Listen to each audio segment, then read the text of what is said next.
ஓம் சாந்தி. 12/12/2024 வியாழக்கிழமை. வாணி தரும் வசந்தம். இனிமையான குழந்தைகளே, பாபா கற்பிக்கும் இந்த படிப்பில் அளவற்ற வருமானம் இருக்கின்றது. ஆதலால் படிப்பை நன்றாக படித்து கொண்டே இருங்கள். தொடர்பு துண்டிக்கப்படக்கூடாது.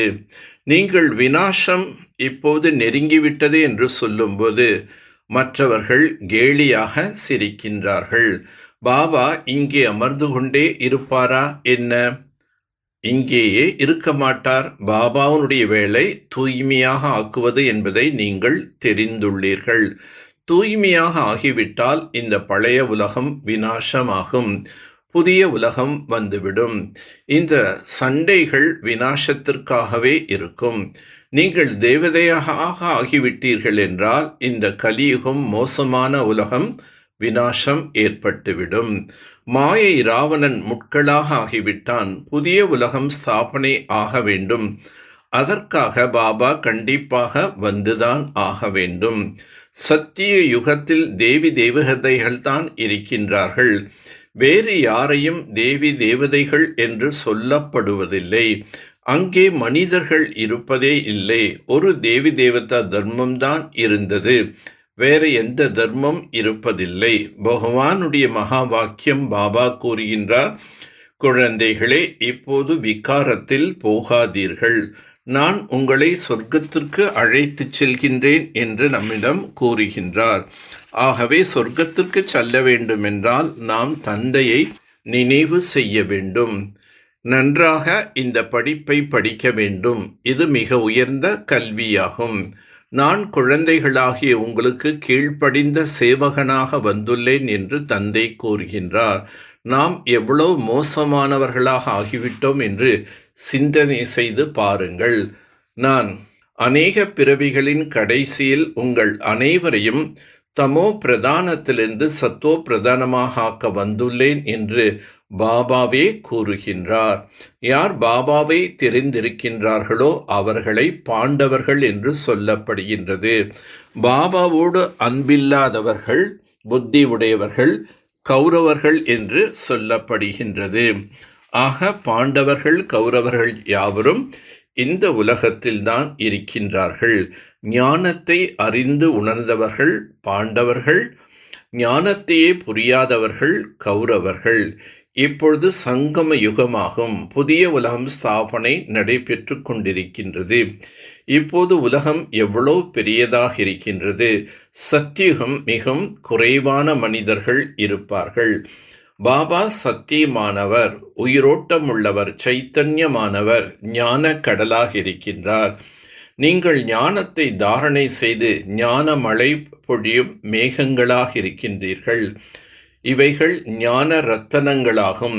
இந்த ரத்தனங்கள் மூலம் உங்களுக்கு சத்தியுகத்தில் நிறைய ஸ்தூல ரத்தனங்கள் கிடைக்கும். மாயை நல்ல நல்ல குழந்தைகளையும் விழுங்கி விடுகின்றது என்பதனை இன்னும் போக போக உங்களுக்கு தெரிய வரும். ஒரே அடியாக விழுங்கி விடுகின்றது. எவ்வாறு முதலை யானையை விழுங்குகின்றது, பாம்பு தவளையை முழுவதுமாக விழுங்கி விடுகின்றது, மாயையும் அவ்வாறே செய்யும். குழந்தைகள் வாழ்ந்து கொண்டிருக்கும் போதே பிடித்து ஒரேடியாக முடித்து விடுகின்றது. ஆகவே பாபா குழந்தைகளுக்கு மிகுந்த எச்சரிக்கை கொடுக்கின்றார். தேவதைகளிடத்தில் தெய்வீக குணம் இருக்கின்றது. ஆதலால் அவர்களுடைய மகிமை பாடப்படுகின்றது. இந்த சமயத்தில் முழு உலகமும் குணமற்றதாக இருக்கின்றது. அதாவது ஒரு தெய்வீக குணமும் இல்லை.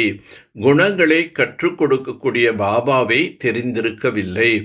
ஆதலால் விநாச காலத்தில் அன்பில்லாத புத்தி என்று சொல்லப்படுகின்றது. இப்போது சங்கமயுகத்தில் நீங்கள் இருக்கின்றீர்கள். கலியுகம் விநாசம் ஆகியே தீரும் என்று தந்தை கூறுகின்றார். ஆதலால் குழந்தைகளே, நன்றாக ஞான யோகத்தில் ஈடுபட வேண்டும். தங்களுக்குள் ஞான ரத்தனங்களை தாரணை செய்து ஞான மழை பொழியும் மேகங்களாக ஆக வேண்டும். ஞான ரத்தனங்களின் மூலம் உலக ராஜ்யம் என்னும் லாட்சியை பெற வேண்டும். விநாச காலத்தில் பாபாவிடம் அன்பு வைத்து ஒருவருடைய நினைவிலேயே இருக்க வேண்டும். இறுதி நேரத்தில் பச்சாதாபம் படும்படியான அல்லது அதிர்ஷ்டத்தை கெடுத்து கொள்ளும்படியாக எவ்விதமான செயல்களையும் செய்யக்கூடாது. சதா சிநேகியாக ஆகி பறக்கும் கலையின் வரதானத்தை அடைந்து நிர்ணயிக்கப்பட்ட வெற்றி என்னும் நினைவில் கவலையற்றவராக ஆகுக. அன்பான குழந்தைகளுக்கு பாப் தாதாவிடமிருந்து பறக்கும் கலைக்கான வரதானம் கிடைத்து விடுகின்றது. பறக்கும் கலை மூலம் பாப் தாதாவுக்கு அருகில் சென்று விட்டால் எப்படிப்பட்ட ரூபத்தில் மாயை வந்தாலும் உங்களை தொடக்கூட முடியாது. பரமாத்மாவின் கலைக்கு உள்ளே மாயாவின் நிழல் கூட வர முடியாது. அன்பு முயற்சியை விளையாட்டாக மாற்றிவிடும். அன்பு ஒவ்வொரு காரியத்திலும் நிர்ணயிக்கப்பட்ட வெற்றியின் ஸ்திதியை அனுபவம் செய்விக்கின்றது. அன்பான குழந்தைகள் ஒவ்வொருவரும் எப்பொழுதும் கவலையற்றவர்களாக இருப்பார்கள்.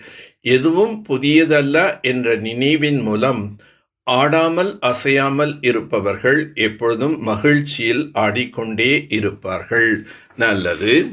ஓம் சாந்தி. ஓம் சாந்தி. ஓம் சாந்தி.